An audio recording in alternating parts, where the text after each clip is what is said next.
and president of against Slaughter Associates, which is a private urban planning firm.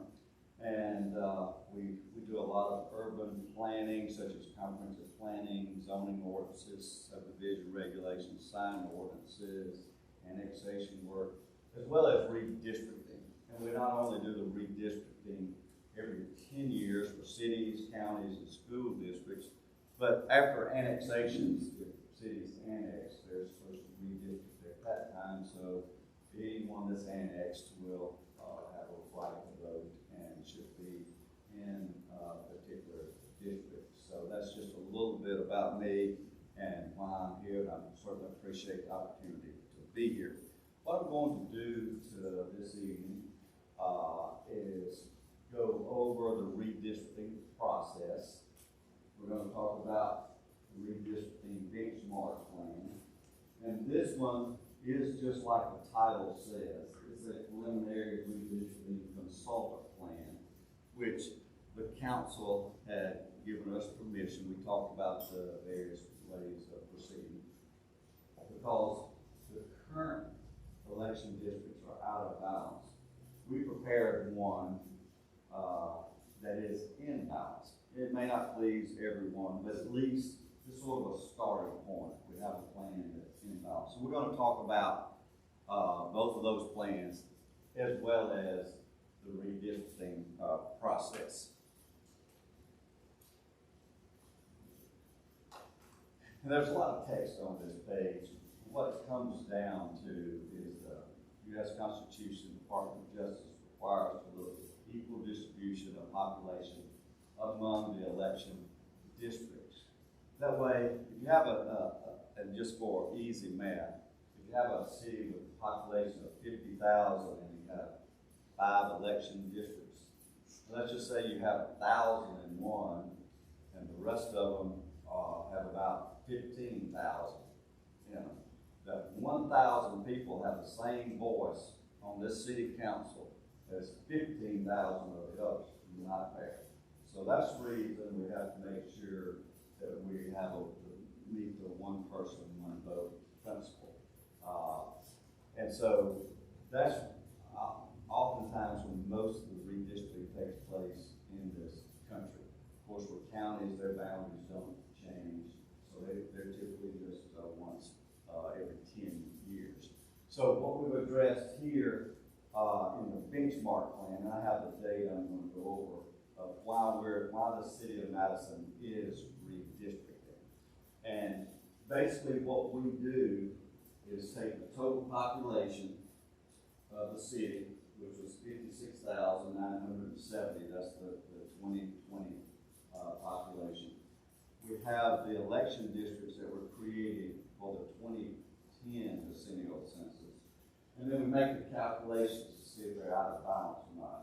And we're certainly, the city is way out of balance because of the amount of growth that has occurred during that 10-year time frame, as well as annexations that have occurred as well. So that sort of sums up a little bit why we're here. Mike, we'll be able to make these slides available to everybody, correct? So we'll put them on the website tomorrow. That's right. That's why everybody will have those up there for you. That's exactly right. There's typically in the 5 steps in the redistricting process that can change between public entities. But the benchmark plan is to determine if redistricting is necessary. The second one, we certainly want to provide public awareness and seek for public input. We had a meeting back in September of 2020 where we talked about the redistricting plan in a public meeting. The fact that we do need to redistrict, we talked about the redistricting process as well as the steps we would go through. And since then, we're back really for step 2 and 3, provide more public input. That's the reason we're having this in a public meeting. And develop plans. And this is where the council has said, just go ahead and prepare one plan, and we'll see what we think about it. It's very common to do, especially when you're out of balance, over 70%. It's good to get one in balance, and that's very, very common for my firm to do that with cities, counties, and school districts. Later on, we will be having, before the plan is ever adopted by the council, there will be a public hearing, and then after that, adoption and implementation of the plan. Right now, we tentatively have planned maybe another meeting or a public hearing, haven't determined yet, on August the 14th is what we have tentatively planned now, which again could be another meeting or potentially a public hearing, depending on how the process goes. Step one, determine if redistricting is necessary. And I sort of touched on it here with a benchmark plan. We take that population, divide it by 7, and then make the calculations, and I'll have a table that will come up.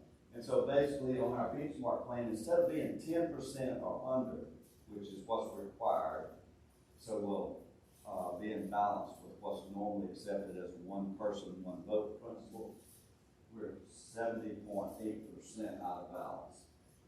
District 2 is 46.3 over, and District 5 is 24.5% under.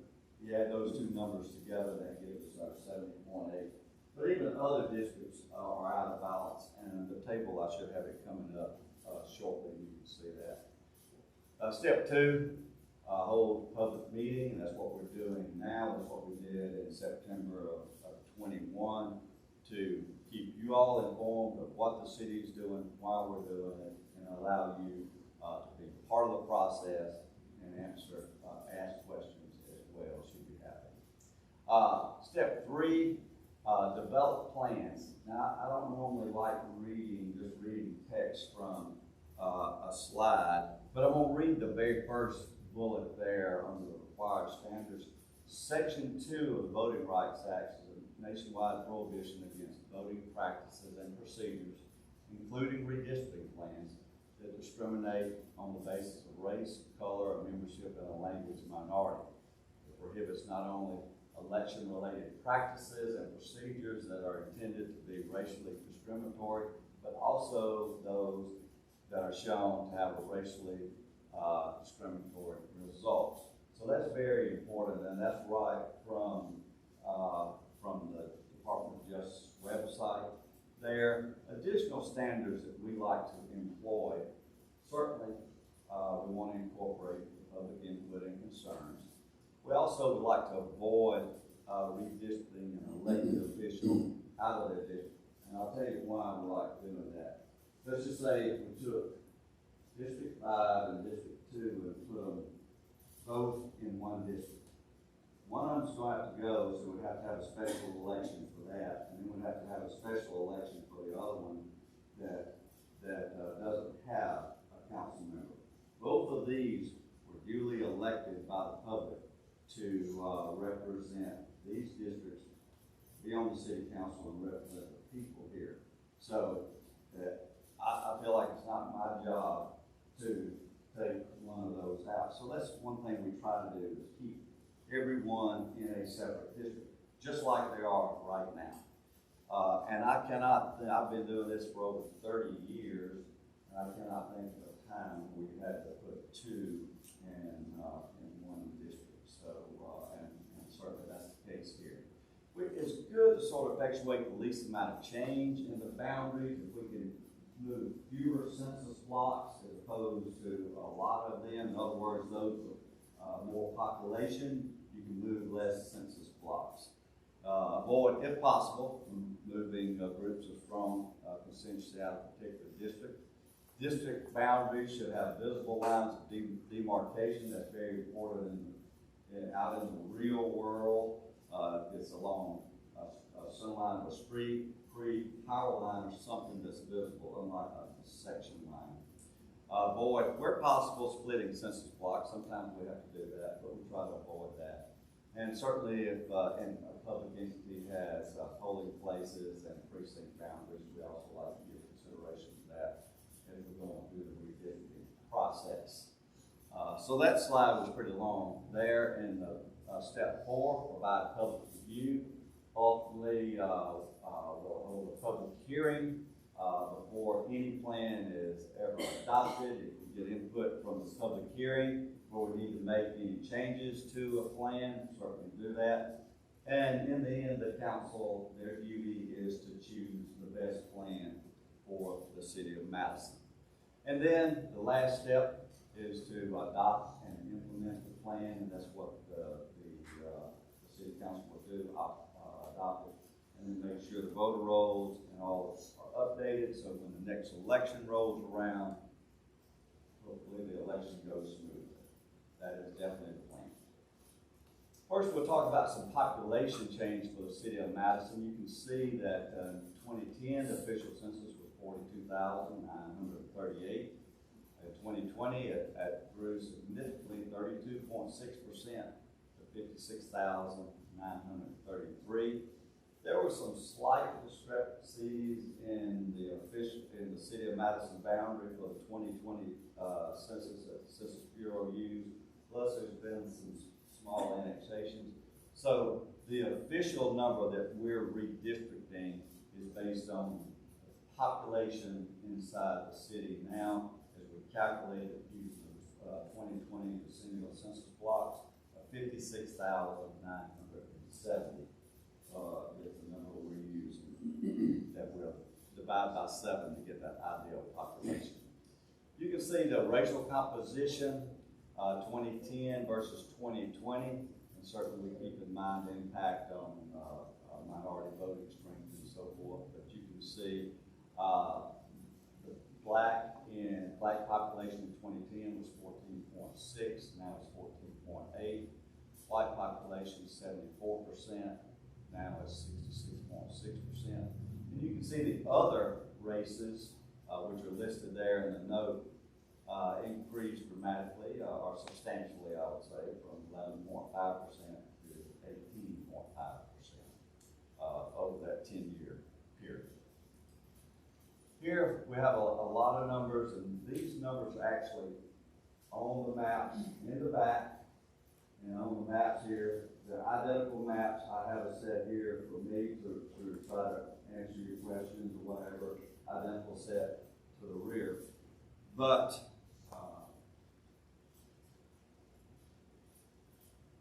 there. Yes. And you all can see here better, so I'll do it this way. You can see when we take this 56,970, divide that by 7 districts, we get an ideal population of 8,139. You can see that I won't do them all, but District 1 is 1,002 under that ideal population, 7,137 as compared to 8,139, or 12% under. We did those same calculations for every district.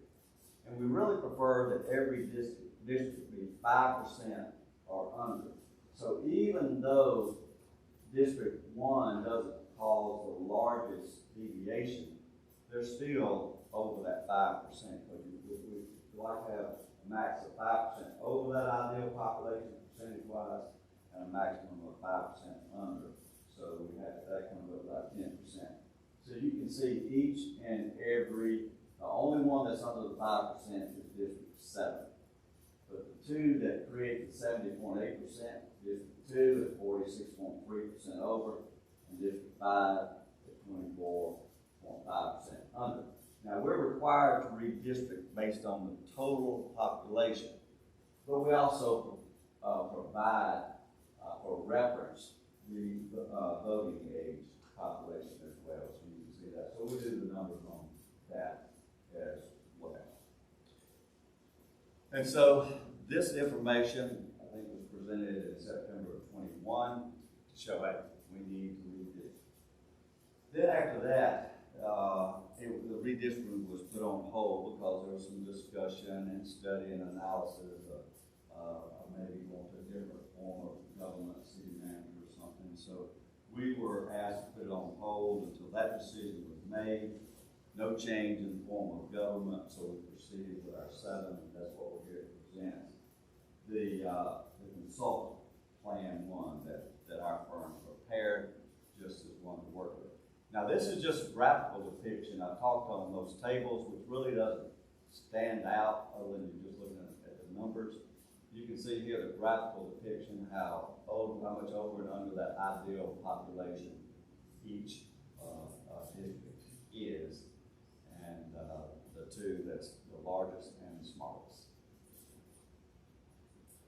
And then I'll go through this. I'm not going to go over all the numbers, but we have this information, which again will be on the website, the racial composition for 2020 and the total population, how it compares to the ideal for each district. So this is the information for District 1. We have District 2, 3, 4, 5, 6, and 7.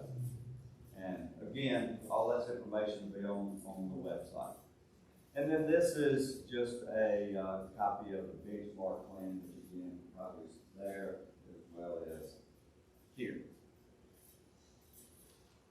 This, we're going into the Plan 1, and there's a lot more information on these tables than others. The reason is you can see we hold the existing district, we provide that information, and then we have an alternate District 1 with the new information, so it's easy to compare.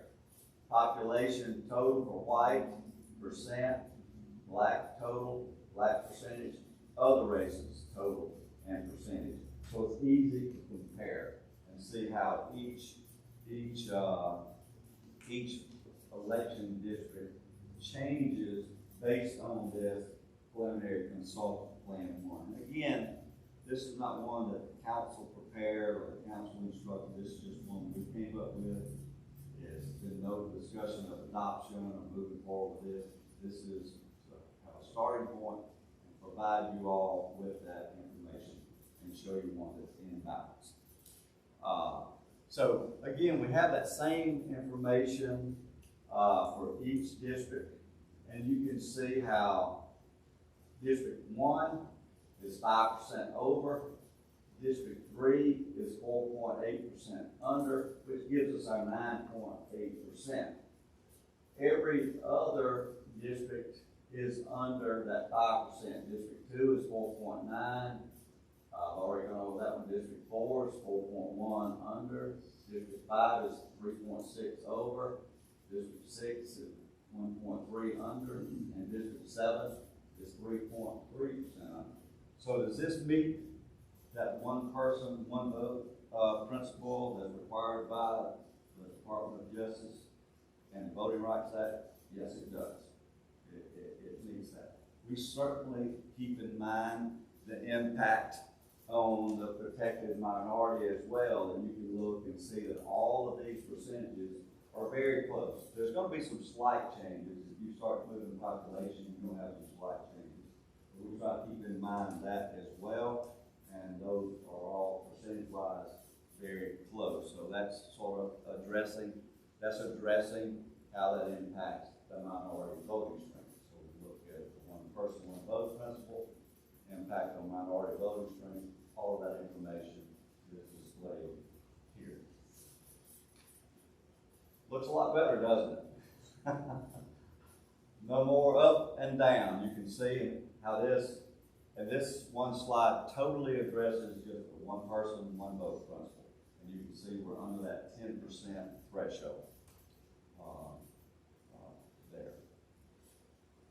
Next, again, I'll just flip through these, but we have the same information for the new consultant plan for each district. So you can look at each district, look at that racial composition, look at the total population, and how it compares to the ideal population. District 2, District 3, District 4, District 5, District 6, and District 7. And then here is the preliminary district consultant plan 1, and that is the last slide of my formal presentation. So at this point, if anyone if you have any questions, didn't understand something, I wasn't clear on something, I encourage you, don't be shy at all. That's the reason I'm here, just try to answer your questions. Yes, ma'am.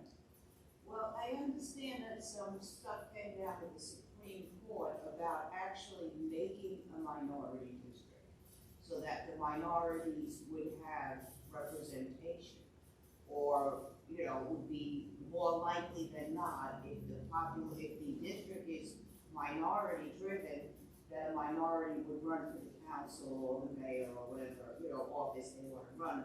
I don't see that in the plan.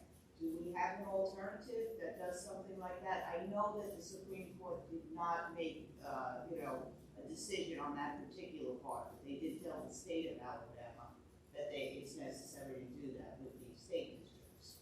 I will tell you what I know. I have no knowledge of what you just said that reflects on the city of Madison, Alabama. What the state of Alabama has to do is totally different from what the city of Madison, Alabama has to do. You can check me whatever, but I have no knowledge of that. I didn't know. And I'm being That's why I truthful and honest and answering your questions. And I appreciate Yes. that, and thank you for the presentation. Yes. You've made it very easy to understand, I Thank you. appreciate that. Thank you, and that's what we try to do, and if I just got up here and talked, you wouldn't understand anything. Yes, sir. Mr. Slaughter, it would seem to me that it would make sense to, your districts are always going to be a little bit not unequal. I mean, just from retaining census tracts and so on. It would seem to be that what you ought to do is to bias your distribution so that districts 2, 1, and 4 would be on the underside of the distribution, because those are the districts that are going to grow. Districts 5, 6, 7, and 3 are pretty well landlocked. They're not going anywhere. And, maybe not right now will meet current requirements, but 4 or 5 years from now, you're going to be significantly out of balance again because the growth is happening in 1, 4, and 2. 1, 4, Yeah, and 2, okay.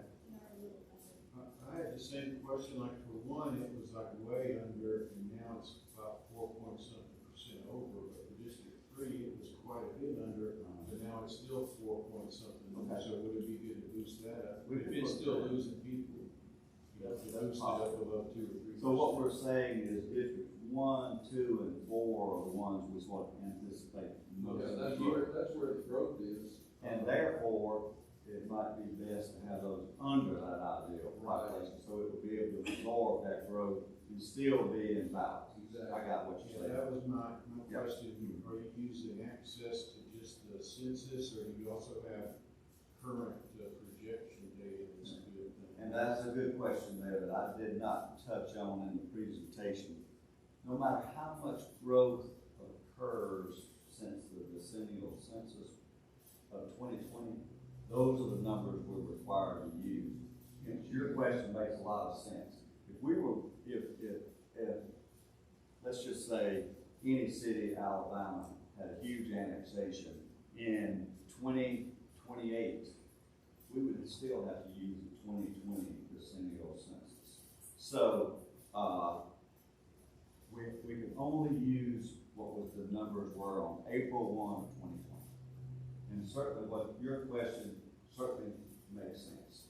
And just to follow up with what you were saying, in terms of annexations are gonna happen in 1, 4, and 2. So if they're under, that gives them more cushion to stay in balance on the one person, one vote. Exactly. I got you 100%. Yes, ma'am. I know at one point there was talk of the group on the west side of county line is Limestone County. So we sometimes have different issues that come up being Limestone County, Madison City. There was talk a while back to try to, keep that group together, however you can. Have you taken that into consideration? No, I have not, but after the meeting, if you will point that out on a map, I'll be glad to see what you're talking about there. Okay. Okay. Anything else? Yes, ma'am.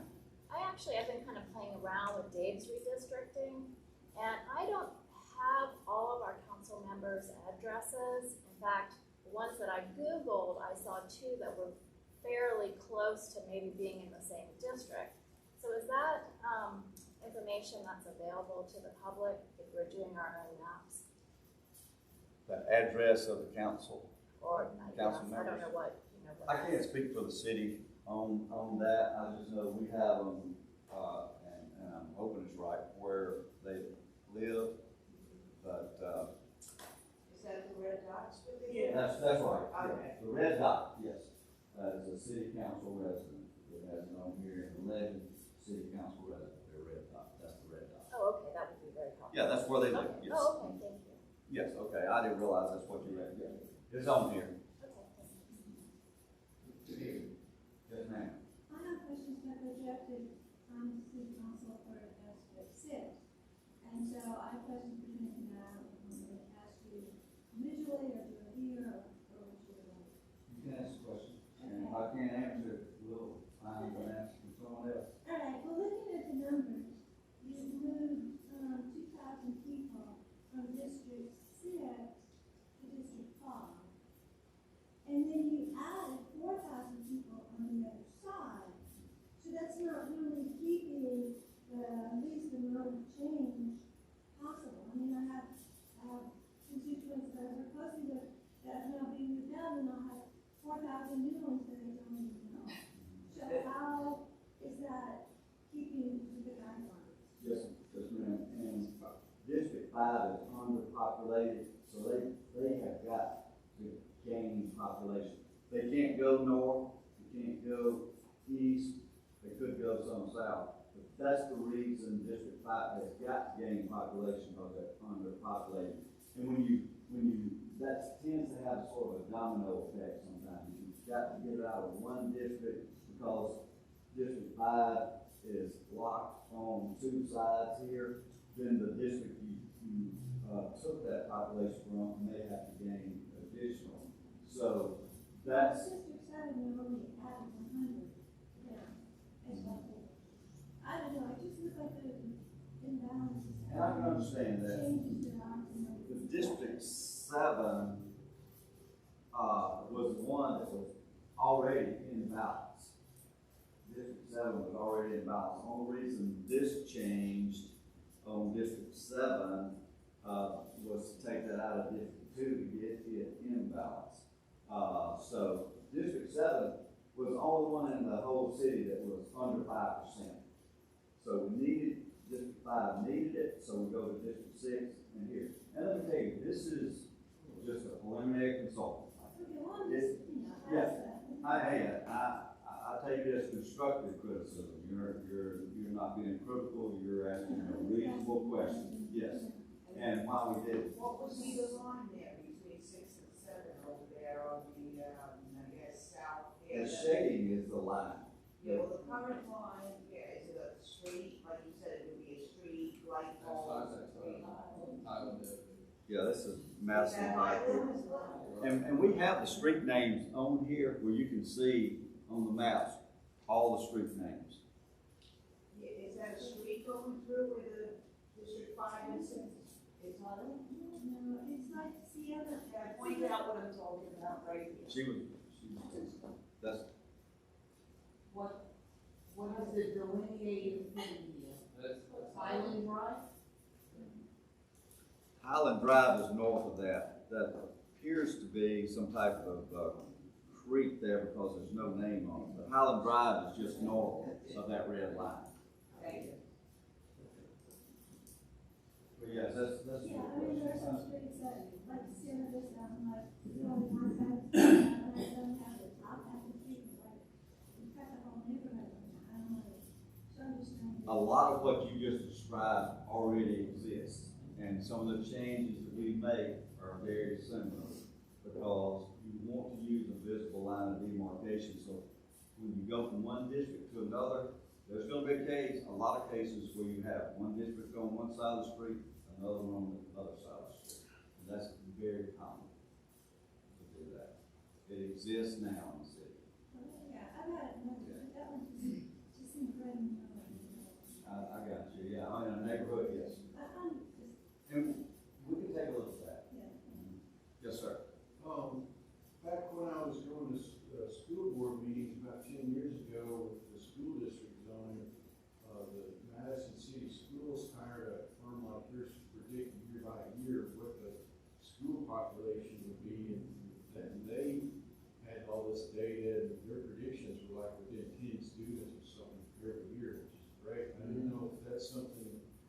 that data is already being done still, and it's been paid for by the city, by the school system to have, if you could, or I don't know, maybe Mayor Finley could talk to the school board, get that data to you, and maybe adjust the wiggle room for this. I haven't seen that data, but let me tell you what I think that is, and what I'm pretty sure that is. The school districts, and we do this as well, like to know student population in advance. Why? You can't build school classrooms overnight. Right. That's the main driving force in that. It's not to redistrict back. Right. On the school districts. It's to make sure their facilities are adequate to educate their population base, their student population base. Well, they seem to be good at projecting where people are moving to and from, so I was just saying, I'm not trying to tell That's people how to do possible. their job, I'm just trying to save some time. It's and possible. get data. It's possible, but I would doubt that it's down to the census block level. It's probably more district-wide, because as you get down to smaller and smaller blocks, it's much more difficult to predict that population growth. It's easy to predict the growth of the United States of America over 20 years, and it's not as easy to predict the population growth of the state of Alabama over 20 years because you got smaller population. As you get in smaller areas, predict that. As you see how this city has grown since 2010, it's a little more difficult. So I'm not saying what you're mentioning is a bad idea, but I would think their data is more district-wide than census. How big is the census block? It varies. If you're in a developed area, this right here is a census block. It has street by street by street by street. You can move out into this area, and then all of this is a census block. So it's visible lines of demarcation. Okay. I'll just offer that up. Sure, and I appreciate it. I appreciate that, but I didn't want you to leave you with any misunderstanding that might be valuable data. We can take a look at it, but I have a pretty good idea that it's for district-wide for the student population. Yes, sir. To follow up on his point, he's talking about forecast data, and you're required by law to use census data.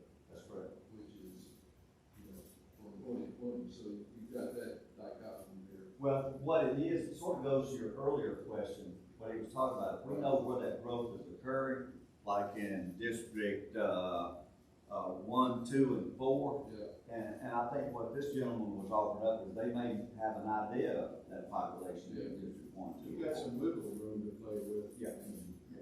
That's right. And what your question well make perfect sense, because we're able to have that under and high growing areas, we maintain that one person, one vote principle long.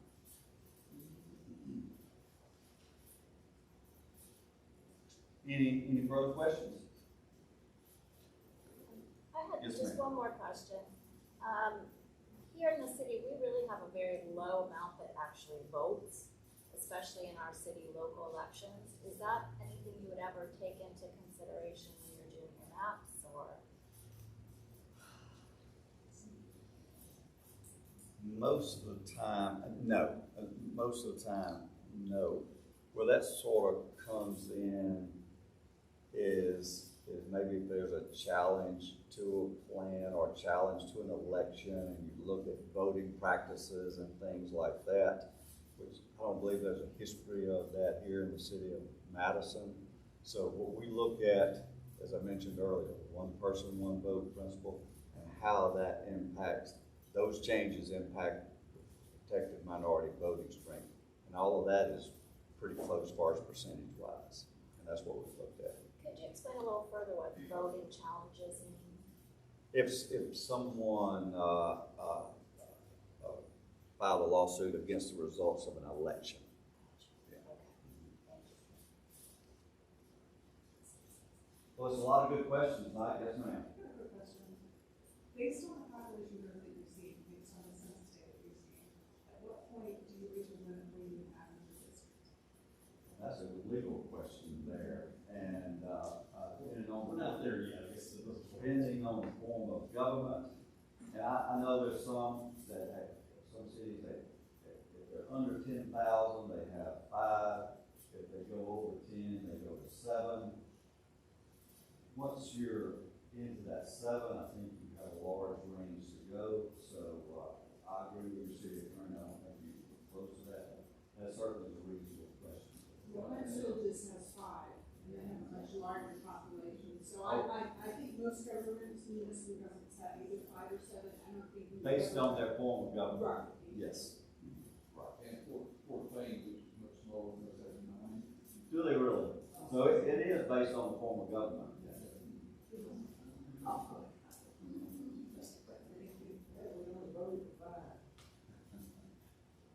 Any more questions?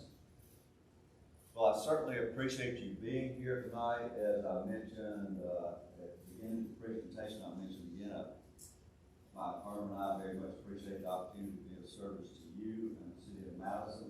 We want to make sure you have the information you need to be part of the process. And like the mayor mentioned, we'll have this on the website for you to review tomorrow. And our next tentative meeting is August 14th. Either another meeting or a public hearing, and you will be informed of that prior to that date. So thanks again, appreciate everyone coming out just now. I just have one more question. It says Plan 1. Is there a Plan 2, or that's it? That's It's all again? F1, so if we have another one. I'm a little concerned that 6 has been changed. That's my district. It looks like I'm getting to Shantytown. If I'm right, I can't I am right, I'm in Shantytown. Why does it have to change that much? I mean, it's 1 and 6 that have changed. I do not know if I can further answer that question more than I already have. That means I have to take care of that phone. Five has to eat down, yellow, the yellow has to eat into the blue. There's other alternatives. This is just a working plan. Okay, well, I want to thank you. Yeah, thank you. It's like that, y'all got. And thank you, y'all had a lot of good questions. I appreciate your time and coming by.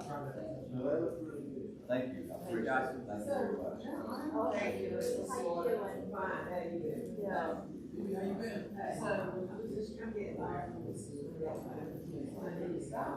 Does this mean I get redevelopment too? That would be more of the. That's what I was told.